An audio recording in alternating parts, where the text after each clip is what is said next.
Hello! So for your homework tonight, you will need to look at the survey results that I sent you on Schoology, and you're going to take any one of the questions. So for example, what's your favorite thing to do at the beach? What's your favorite color? Any of these questions you are going to turn in to a bar graph.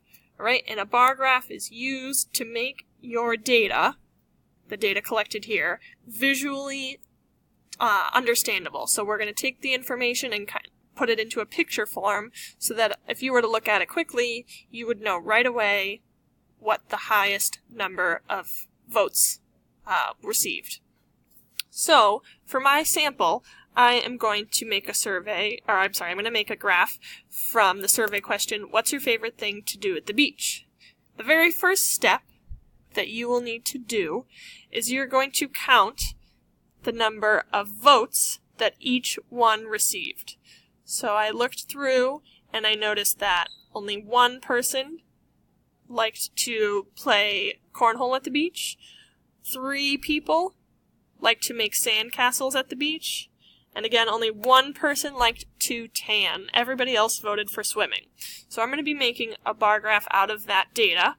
And so after you count it up, the next step that you will need to do is turn that data, those numbers, into a chart or a data table. So what I've done here, I typed the name of the question, your favorite thing to do at the beach, and then in the next box over, I wrote number of voters. And just as you might imagine, swimmers got 24 votes, 3 people voted for making sandcastles, 1 person for playing cornhole, 1 person for tanning. So I'm going to lay out all of my information so that the number of votes is in the box to the right of the option. So take your time to do that now.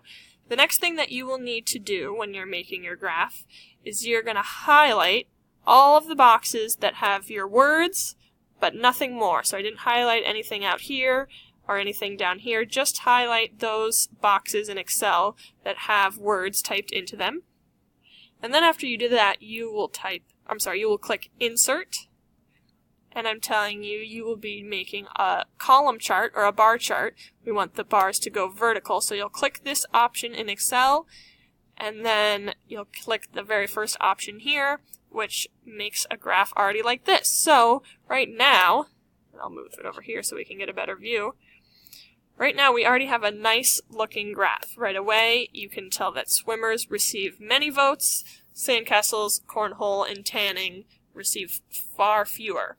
However, we are not totally done with this yet, because if you were reading this, you might not know what these numbers represent. So we are going to add by clicking on this plus sign. We're going to add axis titles.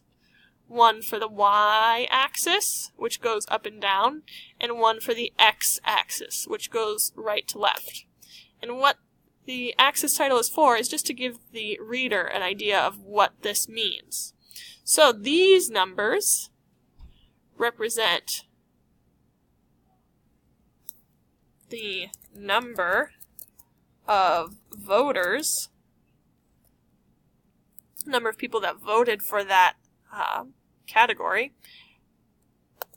And then all of these, swimming, making sandcastles, playing cornhole, and tanning, these are all your favorite things to do at the beach.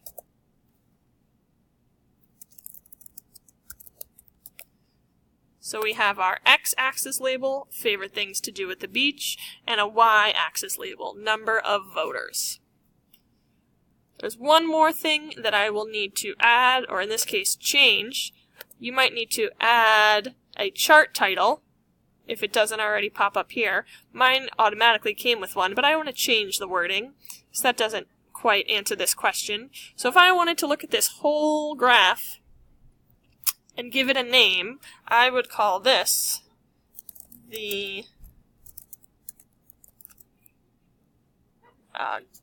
girls' 6th grade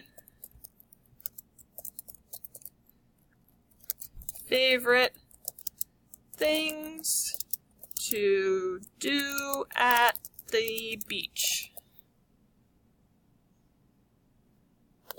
And there we have it. So now you have a nice graph that lays out the data very easily. It's easy to be read with your x-axis label and your y-axis label, and a title up at the top. When you finish making that graph, just be sure to save what you are working on. You should probably name it something that you will remember. So save what you're working on so that you can show it in class tomorrow. Thanks.